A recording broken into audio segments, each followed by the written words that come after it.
Good afternoon, everyone. It's a pleasure to be here. Thank you very much. Very honored to have been invited. I think that the whole story, it's good because we were talking about context a little bit before.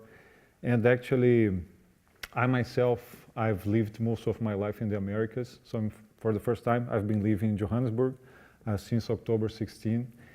And to get there, definitely one of the biggest challenges is how to empathize with all the context, the culture, the understanding, not only of South Africa, but also the other countries. I'm responsible for Africa, for ABInBev. And definitely one of the main things that, and I was coming from Mexico, and I was in South Africa. I became responsible for SAB as well. And one of the first letters I received from authorities was, a very tough letter and saying, look, you're SAB, you're this big alcohol producer, how are you going to, what are your plans to reduce the harm that alcohol creates to our society? And to me, it was a very important moment because I've never, having managed the business in different parts of the world, have had this type of reaction like, well, this was the first contact I've received, not welcome to the country or something. But it was important to give some context and understand. We've been actually deep diving everything that is related to the social aspect of our consumption, not only from a commercial standpoint, but also of how can we impact communities in an important way. Some things that, and sometimes those things match, and this is the nice thing. So for example, one thing that we noticed in Africa with the portfolio that we just acquired, we had not any product at lower alcoholic levels. So for example, we have a global goal of reaching 20% of our volume by 2025 of products below 3.5% ABV, which is alcoholic percentage. And in Africa, we had nothing. So we are starting with zero.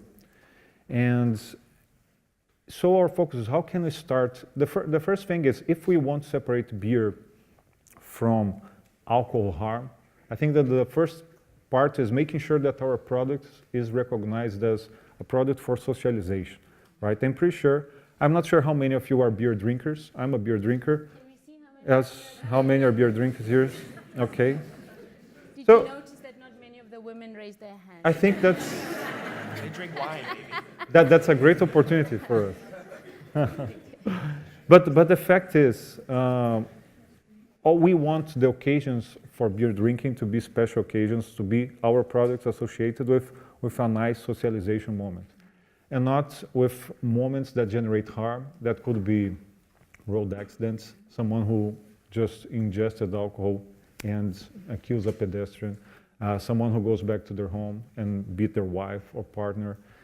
And so we've been focusing on many different things. The first thing is trying to change social norms, trying to really develop a portfolio of lower ABV. So we launched Castle Free in South Africa. So for the first time, we have an African free alcohol beer, which is doing very well. We also launched a product called Flying Fish Chill, which is a light flavored beer, which is also doing very well. And we want more and more to make sure that our products are not just a way of drinking alcohol, but a way of socializing. And just to finalize, because especially on the gender violence thing, which we know that for South Africa, and we learned that it's one of the top topics because South Africa, unfortunately, is like #1 country in gender violence and violence against women.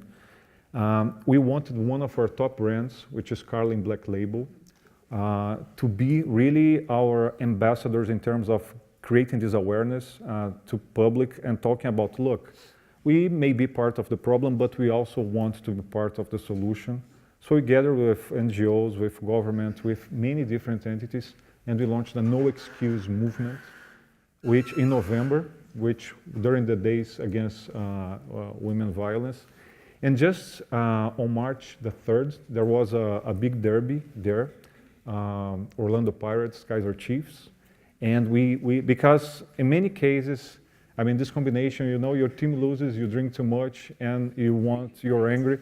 So there was a big message during the game talking about women violence that, look, regardless of the result of the match, this is just sports, right? And this was sponsored by Carling Black Label. So I think it's a combination of really understanding the role that you play in society, but also, as you mentioned, I mean, how many women, because maybe of that image, they don't drink our products, and this automatically become also an opportunity for growth.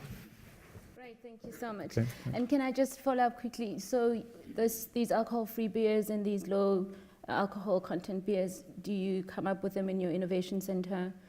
When you did that, did you get in touch with local people in different markets? Totally. Those two brands, of course, we want to further develop in that aspect. And I mentioned right now just South Africa. We have some other, I have a good example from Mozambique and from the affordable part of the business. But Flying Fish, it's a brand that was created in South Africa, and it's a success. It's becoming a regional brand in Africa. It's a great flavored beer.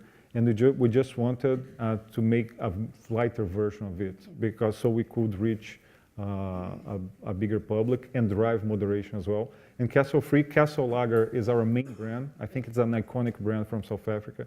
So we wanted to have a Castle Lager version, but free of alcohol. Yeah. So people who don't want to ingest alcohol can also enjoy a Castle. Yeah. But also in Mozambique, we just recently launched a product that is called Impala. I don't know if there's people from Mozambique here. Impala Milho. We first had, because we have an affordable portfolio, which are brands that have lower price points. Normally, they're based on local raw material, so we can reach lower price points. But I saw that our current affordable brand was above 5%. So in that case of Impala Milho, it's an affordable brand, but at 3.5% alcohol. So we are reducing from the mainstream by 30% the alcohol intake if someone is going to drink an affordable brand. So I think it's trying to think all those things, and when you design a product, what's the public that you want to reach, and how are the consequences for your business.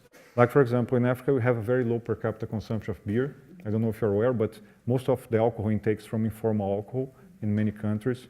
And we want to be part of that formalization, but we want to make sure that we just don't substitute a harmful consumption, but we try to bring within that consumption a better consumption, which is more related to sociability than anything else. Great, thank you so much. Okay, thank you. So since we're talking FMCGs at the moment, I'll come to Dougie, who's with Unilever.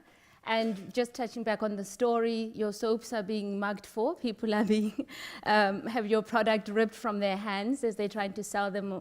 And can you just tell us a little bit about how Unilever is approaching the market and the context that it operates in? And also, if you could also maybe specifically talk about disruptive innovation that you've had. And I might say disruptive even though you're the big guys in the industry. So maybe tell us a little bit about if there's anyone else coming up that's perhaps a threat in your perception to your market share and your dominance. Okay. Look, I think the first starting point is it's very interesting to talk about redefining the African consumer, because that tells me something that we don't understand. And a failure to understand the consumer is really a failure to understand the society. And I think I'd agree with Martin that the term consumer is dangerous. You need to understand people, and never more so than today, where the use of Facebook in Africa is huge. You're engaging with people, not with consumers. So we need to take a whole re-look at that. And when you start to do that, you find that people have been conflating a lack of data and a lack of understanding and a very basic product range being provided the bulk of the African population with a simplicity that somehow the consumers are simple. But if you take a household whose disposable income is about $10 a week on top of their very basic needs, they are very, very keenly aware of quality trade-offs, of where they're buying, how they're buying, and what they're going to buy, and they're a highly sophisticated consumer. But right at the moment, where people have focused marketing degrees is on high-end personal care. We know for this and that product, this face cream, it's a 36-year-old, they drive this car, they like this, they listen to this music, they go here, they shop there. But you drop down to the bottom where most people are and you assume simplicity. I would also echo very strongly points made earlier by Martin that there is no average. There are certain trends. I think if you look at disaggregating the growth potential in the consumer base, it's very much turning into an urban-rural game in Africa. Okay. So if I take out the top levels of the population, the stable, well-paid, and I take out the bottom level, who are people who literally can afford to pay for food, shelter and clothing and nothing else, you've got a block in the middle. In most of the urban centres, you're probably talking about 60% of the people have some disposable income. It goes up and down, it's different, it's unique, and 20% have nothing. If you go out into the rural areas, you're probably flipping that on its head. You've got 20% have something, 60% have nothing. So it will become very much a game of cities for us. And within that, you need to look again more closely. You might find, for us, roughly half of those households have a kitchen sink, for example. So if you're in the business of selling washing, you better think a little bit about that. But there are tremendous opportunities within that for disruption and change, because the game of consumer goods in Africa is the game of distribution. And I look very jealously at Ricardo with the number of SKUs that he runs compared to a consumer goods portfolio, although I wouldn't simplify it. But getting that out, and a rough average, and again, it will vary very strongly by country. Around 80% of the sales across the African continent are general trade, open trade, secondary sales, wholesale, through which you have no visibility. You've been trapped into your distributor network. Now technology is changing that. We can see that. You can track, you can geotag, you can find out with e-money, you can start to even trace the payments, start talking about microloans. And the scope now is accelerating. I think some 50% of the shippings of smartphones into Africa last year were, 50% of the shipping of phones were smartphones. It's a very rapid change. That's taking off. Connectivity is changing. Youth is a threat and an opportunity. The rise of micro distribution. Our Nigeria business, I think we heard earlier how tough the environment was. It's grown at over 35% during one of the worst economic crises by that route to market. So if you're looking to start a business, guys, there is a huge opportunity in there. You will find a problem to solve. It probably won't be the problem you'll be solving when you actually start doing it. But digging into that and working out how to get that going. You've seen Uber bringing in small Suzuki Altos into Kenya, trying to capture that. We'll start to see some big shifts, and therein is an enormous opportunity, but it's very African defined, very African specific, and the brands and the products will have to change. My final point, innovations. Everybody is re-looking at product portfolios. The stuff, I hesitate to use bottom of the pyramid. One, because we need to know what pyramid we're talking about. And secondly, as I said, the bottom of the pyramid has no money. That base, why are we just assuming people will buy basics? Why don't we swap to a model of dispensers rather than selling small sachets? We put dispensers on tri-carts, move them around, people buy as much as they can afford. You talk about packaging and we'll sell large volume, and instead of just a basic plastic, you make it a usable plastic bucket that can be unsold and useful. You can change your whole way of operating very, very quickly. So lots out there. Right, thank you very much, Dougie. And also you were mentioning something about mobile phones, etc. And on that note, I will come to Mohamed and David, but I'm going to start with David first.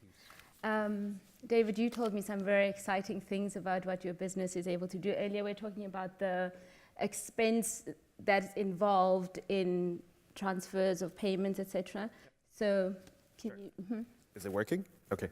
So since we have so many African consumers in the room, I just want to do a quick survey. How many of you have moved in money into Africa, out of Africa, within Africa? Can you raise your hands? Have you ever? If you have ever, keep raising. And how many of you find it very easy and convenient and cheap? You can. Okay. So this is the problem. Then back to your story at the very beginning. It's money moving it's not just remittances, but also business flows. And when you run the business, when you are SMEs, when you are entrepreneur, just hustling around, you also find it very difficult to move money across the border. So as a fintech company, Bitpesa is trying to use the technology to solve a financial the problem that exists in the existing financial infrastructure and solution. So let me tap on the issue that we find first, right? So in terms of the issue we see in the market is that moving money across the continent and in and out, it's predominantly through dollar. Now, so think of like if you're moving money by a train, if you want to move money from Nigeria to Kenya, the banks say, please don't go directly, you need to go to the US. You need to take a flight and carry a cash first to the US and clear and wait for however days there before you can actually sell again into Nigeria. And not just that, across the continent. So if I am a small trader and this is one of my early customers in Uganda, they want to buy goods and services from China, but they couldn't do it right just from their phone, right? So we have an amazing local settlement system like mobile payments and local switches. Like Nigeria have one of the most advanced real-time settlement through between banks, but that system doesn't connect and doesn't connect smoothly with other switches around the world, right? So, and early stage at Bitpesa, we found that retail segment was the place for us to go. And exactly the hints you've shown, you find it very expensive, find it very slow, and find it very inconvenient to move money. And we were asking ourselves, how can I build a solution that everybody in Africa on the continent can use their own currency and their own payment system to move money across the continent and also interact with international business? Right? That's how we get started and think about what kind of technology can I use. Now I have two options. The first option is I use traditional route, which banks are using, which is SWIFT, right?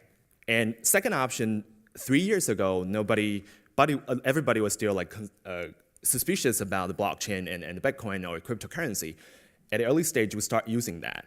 And that gives us much more leeway as a startup company to connect to the global financial system, right? So, and that has to be, so right now, we take that solution developed in Kenya, and now we scale across the continent. Now we're in 9 markets, and we just finished our first acquisition of the Spanish payment company last month. And now our service, our customer segment are not just individual, but from the SMEs and up to even the multinational clients that in Nigeria, for example, in the illiquid market, they find it very difficult to repatriate the funds. So essentially, as a Bitpesa, as a licensed non-bank liquidity provider, I'm trying to net the currency flow by not moving money across the border. Okay. So that is. Are you finding, David, that you're finding ready, educated people in this space, or is it difficult for you? So you have to educate the market, the entrepreneurs who might want to interact with you. So the first thing let me tell you a story. So the first thing I found out, I work like 3 minutes. So I'm from Taiwan originally, and when I moved to Nairobi, it was like, this is amazing M-Pesa. Why can't I use Kenya shilling and send back to my home, right, as an individual? And I quickly found out another interesting of my clients in Uganda, which runs a Japanese restaurant. They import fish from Mombasa in Kenya. And the way they send money to their fishermen is very interesting. So they will call the agent. Those agents actually travel the border from Kenya to Uganda and turn on their phone so they can connect it with M-Pesa. And they take cash and then send money using the roaming charges and send money to Mombasa. And I was like, this is insane. And so in my perspective, I find African consumers much more advanced, and their expectation is even higher than a lot of people in the developed world. Just imagine, like in the US, ACH transfer takes 2 to 3 days to clear. But in Kenya, in Africa, the mobile payment's instant, right? And so back to your question, I think we're talking about disruptive technology and innovation. We always talk about, Africa doesn't have legacy system, and this is the right time to leapfrog. And from my perspective and on the ground, dealing with the business, individual, moving money across, I think African consumer demand a lot more than the other consumers in other markets. So. Last question. How has your reception been? So when you arrive in these African spaces, do the governments welcome you? 1, 2, what kind of reaction are you getting from traditional banks? Sure. Because I imagine you playing in their space, right? Yeah. Mm-hmm. So first of all, in response to the government, so we do take approach where we inform the local regulator what we do. Mm-hmm. Essentially, we are doing netting. So essentially, the normal traditional money transfer license doesn't apply to our business model. However, in order to show that we're compliant and we do take compliance and KYC seriously, we're now licensed in EU and work with local government to apply for money transfer license and even draft regulation around blockchain, specifically for Nigeria government, for example. Because this is a new technology that a lot of government doesn't know how to regulate. It's like back in ages where you are trying to regulate internet, but you find out actually you should try to regulate a service provider that leverage those technology and try to impose the existing compliance and regulation around that. So that's about a government, that's the effort we're doing. And back to your second point about banks. So it's tricky because You used to work for Barclays, so. yeah, so I used to work for banks and trying to convince the banks that you need to work with Bitpesa because that's the future of netting currencies in Africa, especially when the continent doesn't, it's growing massively, but the existing financial system has a bottleneck of connecting through dollar and settle payment globally. So our approach to the banks is to say, we are not a threat, we're actually helping you to create a better, much more user-friendly interface to help you to collect or attract the financial flows that you are not capturing and back to the official market. And that's one of the key value position for the government as well, because a lot of cash went to the black market, which is in cash. But with us to bring the transaction and efficiency to the market, then this underserved segment, they can come back to the official channels and use the official channel to send money across. So we don't take cash, for example. So that's our approach with the banks. So right now we are working with regional banks in Africa to create this essentially Africa-driven treasury and FX product netting system and really realize the dream of using your own currency to send money across. So that's, Thank you very much. Mohamed, you have the honor of finishing over. And just based on the questions we chatted about before, could you just let us know where you're operating, how it's going? Sure. So I'm very happy to be here. 3-4 years ago, I was sitting on that side of the room because I was a student here, and I had a great experience here. I learned a lot. And I guess one of the first things I did when I left school is to look at how, as a family, we run our family office. So we have really 3 parts to it. We have a for-profit part, a responsible profit part, and a philanthropy part. And we look at a sort of blended return on our investments. And what I also learned here is that capital can come in many forms. You can have financial capital, material capital, intellectual capital, natural capital, social capital. And in what we have done since I left here, we are ascribing values to each of these separate headings. And when I was asked to come and speak here this time, I was told, talk a little bit about necessity being the mother of invention. And when I look at Africa, I think that we are at the stage where, of course, necessity is still driving a lot of innovation. But there will come a point in time when the necessity will shift to a desire. And when this shift happens, then there will be a need to see how you improvise and adapt some models that are successful in the West to make sure that they work in Africa. And in whatever we have done, I have always been influenced by a few sayings that that I've come across or I've heard from people. So one of the ones that have driven our sort of mindset is one that says that there was once a man who was so poor that all he had was money. And so that has been one of the cornerstones of our thinking about all of this, that it's not only money, you've got to do much more if you want to create a successful and happy society. Then let me quickly run through the 4 or 5 themes that we have taken in our investments. Look at education. So what has driven our investments in education in Africa? I would say there are 2 things. One is the saying that it is easier to form a child than to repair an adult. Secondly, we found that if you educate a man, you educate an individual. If you educate a woman, you educate a nation. So with these 2 things, it has underpinned our investment, and we are proud to be investors in Bridge Academies, which is a disruptive education platform. I will not go into it, and if you can look it up on the web, alongside Bill and Melinda Gates Foundation, Zuckerberg, Omidyar, CDC, IFC, Khosla Ventures. It's the who's who of the impact world. We're all partners in Bridge. And we hope to make it the largest school in the world. As of now, we have about 170,000 students that are going through it. It's affordable, scalable, and customized education. The second thing we looked at was a saying that says, if you want to plant for 1 year, you grow rice. And if you want to plant for 10 years or more, you plant a tree.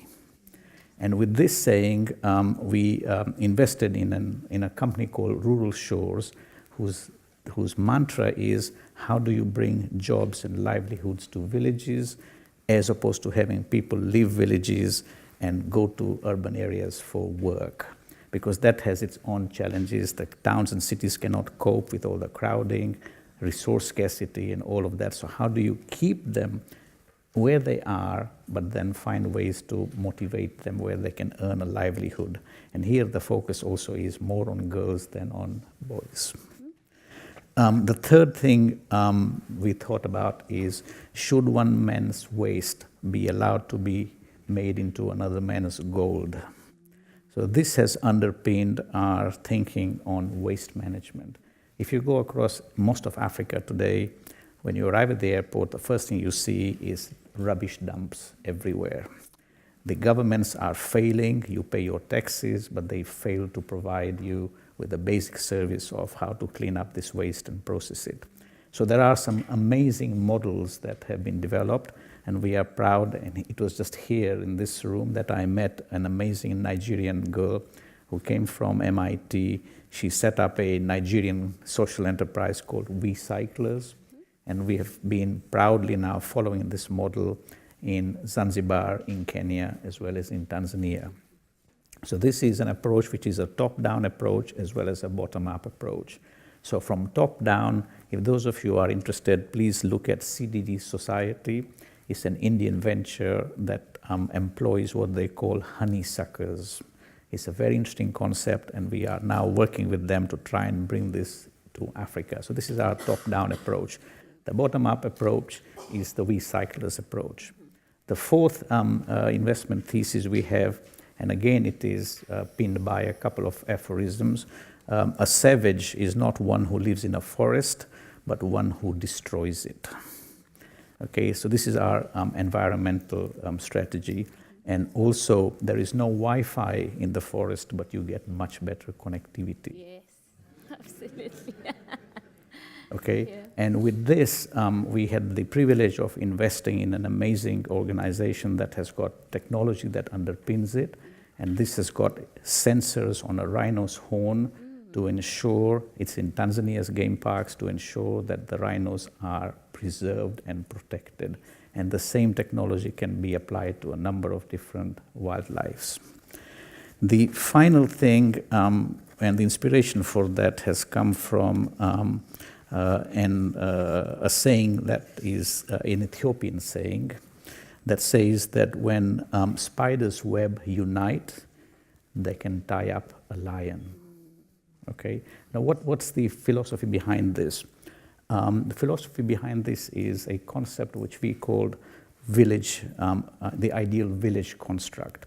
Now, this has been rolled out in India so far successfully. We are partners with a number of people, and I was with the Commonwealth Secretariat last week. We are preparing for the heads of government meeting that will take place here in April. The Commonwealth is hoping to raise £1 billion bond, a social impact bond, and I'm hoping that they will take this project, which is called Ideal Villages, and start to deploy that in Africa. And all of you are interested in this, please come and talk to me. I've got slides on it, but we haven't got time to look at them. But what's the concept? The concept is that it's like the spider's web. Everything is connected. So if you want a village to be happy, thriving, successful, then you need to provide in this village disruptive solutions for energy, healthcare, education, internet connectivity, water, sanitation, agriculture, livelihoods, and the village infrastructure. And I'm proud to say that in India, this we have achieved with partners, and we hope with the funding from the Commonwealth to to do exactly the same. Now, when you think about it, each of these in itself will create a social enterprise. And so the opportunities of disrupting and then fulfilling a need are huge. Just two questions, just so people get to express a little. Yes, please. Yeah, my name is Kanini Mutoni. I work for the Global Innovation Fund based in Nairobi. And my question is for Mohamed. So, it was great to hear about your investment thesis and how you think about the investments that you make. But one struggle that we're having as impact investors in East Africa in particular is that 90% of the impact capital that is going to entrepreneurs is going to expat entrepreneurs. Nothing is going to the local entrepreneur. And the expat entrepreneurs are bringing, MIT, Stanford, relationship capital.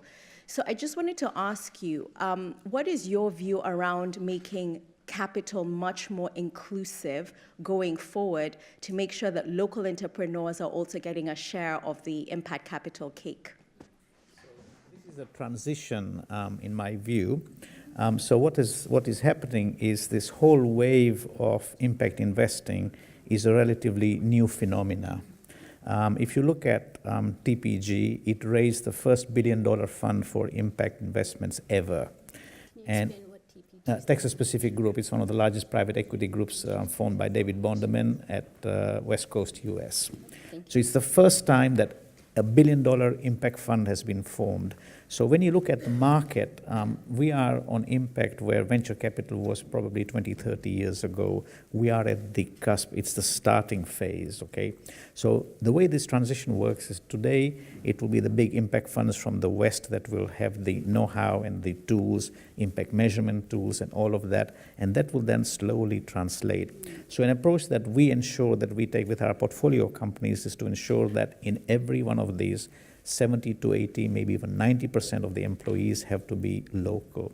And our thinking is that out of the 90%, 4-5% will then break away after learning how these things work and go up and start up their own enterprises, having had the experience. So it's a transition. Give it 5 years, and your question to me will be, we've got so many African entrepreneurs now, how do we bring in more know-how from the outside? Hello, my name is Michelle Romeo. I'm a nutritionist from Zimbabwe. My first one is for David Yen. We're an encouraged group of people that are trying to address the inequalities of health in Zimbabwe. But the problem that we have is about remittance in and out of our country. So do you have Zimbabwe on your strategic map? Because number one, we're under quote unquote a new dispensation, but the reality on the ground for the movement of money in and out of Zimbabwe is a big challenge. So what we're trying to do is to get the investment in, but even if we're trying to have that transaction, the system as it stands is not very friendly. It's a lot of inspiration for my fellow peers with what you've just shared, and we'll definitely be in touch. Thank you. Great. Femi, you started it, so do we have enough room for another one, or is that it? Okay, if you're willing to stay for a little bit for questions, you're more than welcome to. So the ball is in your court, or should we say the cube is in your court? It's in your laps.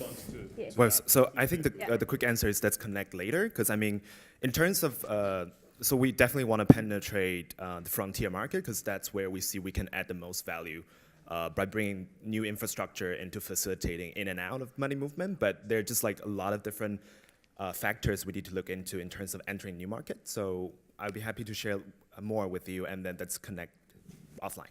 Wonderful. Yeah. Okay. So, We'll take your question. your turn is